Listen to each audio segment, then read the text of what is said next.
కుదరదు. సారీ అక్కయ్య గారు, మీరు ఒకసారి లోపల రండి. ఏమండి, రేపు నా వీడియో లైబ్రరీకి స్టేట్ బ్యాంక్ వాళ్ళు 2,15,000 లోన్ ఇస్తున్నారు.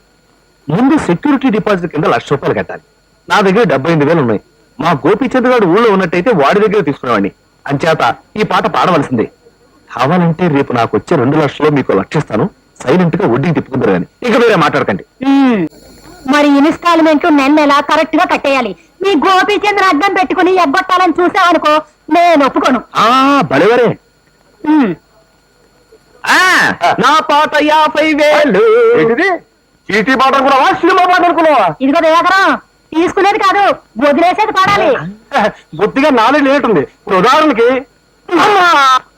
ఏమండి, ఏ సన్నాసితమైన పాడేసి ఎగ్గొట్టేసాడు అనుకోండి, ఏం చేస్తారు? పళ్ళు రాలగొడతాం. మనం రాలగొట్టం ఎందుకు?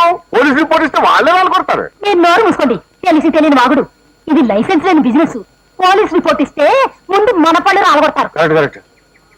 ఈ రిస్క్ ఏదో బాగానే ఉన్నట్టుందే. ఇది 50,000 చీటీ పాట. నా కమిషన్ 2,000. నా పాట 5,000. 7,000. 10,000. 12,000 కొంద. 12,400. 13,000. ఇదిగో దివాకరం, నువ్వు పాడలేవా? 35,000.